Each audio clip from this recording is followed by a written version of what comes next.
দুজনের একই সঙ্গে ধরো ডিসঅনেস্টি ওই সম্পর্ক ভাঙে না সহজে। বিচ্ছেদের যে ব্যথা কিভাবে ডিল করেছো? একজন ডিসঅনেস্ট যখন হয়ে যায় তখন সেই সম্পর্কটা ভাঙে। I have to earn money, I have to give him that money. আবার আমাকে আসলে অন্যান্য সার্ভ করতে হবে অন্যান্যভাবেও তাকে। দিন শেষে নিজেকে ভালোবাসার চাইতে সত্যি আর কিছুতে নাই। আচ্ছা, একটু আগে বলছিলে যে তোমার সম্পর্ক আগেও সম্পর্ক ছিল, সেক্ষেত্রে কেন বিচ্ছেদ হয়েছিল আর সেই বিচ্ছেদের যে ব্যথা কিভাবে ডিল করেছো? কারণ ক্যামেরার সামনে কাজ করছো, প্রতিনিয়ত এক্সপ্রেশন দিতে হয়, হাসি খুশি থাকতে হয়, আর যাই হোক যত ঝড় যাক হাসি তো রাখতেই হয় মুখে। কিভাবে ডিল করেছিলে? হ্যাঁ, এটা আসলে তুমিও খুব ভালো বুঝবে। আই এম শিওর যে হার্ট ব্রেক দিয়ে আমরা সবাই গিয়েছি লাইফে, কোনো না কোনো একবার দুবার তিনবার অনেকেই আসলে গিয়েছি।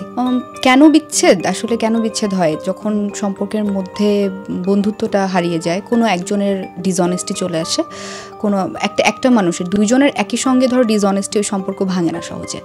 একজন ডিসঅনেস্ট যখন হয়ে যায় তখন সেই সম্পর্কটা ভাঙে। এখন ডিসঅনেস্টি মানে কিন্তু চিট করা না, শুধুমাত্র অন্য একজন মেয়ের সঙ্গে বা অন্য একজন ছেলের সঙ্গে চিট করছে, বিষয়টা এরকম না। সেটা হতে পারে যে সম্পর্কের প্রতি তোমার উদাসীনতা চলে আসছে, ডিসঅনেস্ট। ওই যে তোমাকে বললাম যে আমার এমন হয়েছে, সে একই সঙ্গে আমাকে সব জায়গায় চায়।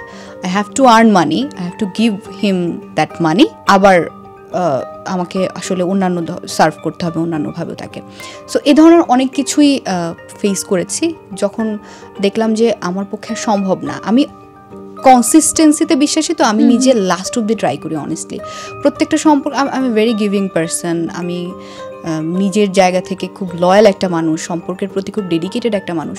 কিন্তু শেষ পর্যন্ত যখন দেখি যে আমার অকাতের বাইরে জিনিসটা, আমার লিমিটেশন আর কুলাচ্ছে না, তখন আমি গিয়ে সরে আসি। আর আমাকে তো পারফর্ম করতে হয়, আমি পারফর্মার। যাই হয়ে যাক না কেন, সারা রাত আমার ঘুম হয়েছে কি হয় নাই, পরের দিন এসে কিন্তু আমার ক্যামেরার সামনে দাঁড়াতে হয়।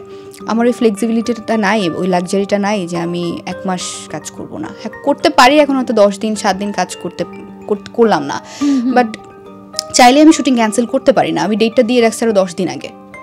সো ওইটা তো আমি করতে পারবো না। এমনও অনেক হয়েছে যে আপু, আপনাকে বোঝা যাচ্ছে আপনার চোখ দেখে যে আপনি ঘুমান না, আপু একটু হাসেন, আপু কী হয়েছে আপনার, এরকম হয় ফেস করতে অসংখ্যবার।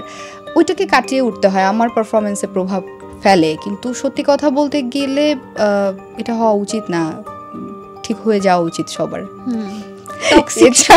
খুব প্রভাব ফেলে না, অনেক বেশি প্রভাব ফেলে, বিশ্বাস করো। এটা আমরা যারা পারফর্ম করি, আমরা তো আসলে ব্যক্তিগত জীবনটা আর প্রফেশনাল লাইফটা মিলাই ফেলা উচিত না। কিন্তু হয়তো বাইরের অনেকে বুঝতে পারছে না, হয়তো অডিয়েন্স বুঝতে পারছে না, আমার কলিগসরা কিন্তু বুঝতে পারছে। আলটিমেটলি আমি নিজে বুঝতে পারছি যে 1 মাস আগে আমি যে পারফর্মটা করেছি স্ক্রিনে, এখন আমি সেটা করতে পারছি না। আমার হয়তো ওইখানে ঝামেলা হচ্ছে। তবে দিন শেষে নিজেকে ভালোবাসার চাইতে সত্যি আর কিছুতে নাই। তুমি একটা মানুষের জন্য জান দিয়ে দাও, সেই মানুষটা থাকবে না আর। কোনো না কোনোভাবে তার যদি স্বার্থে আঘাত লাগে, সে আর নাই, কিন্তু তুমি থাকবা। তো তুমি থাকাটা অনেক ইম্পর্ট্যান্ট। তোমার 2 দিন দুঃখ হবে, 3 দিনের দিন তোমাকে আবার গা ঝাড়া দিয়ে উঠতে হবে, এবং 4 দিনের দিন তোমাকে আবার কাজে ফিরতে হবে, কারণ দিন শেষে তুমি আছো। সো নিজেকে ঠিক করে ফেলার চাইতে বড় সত্যি আর কিছুতে নাই।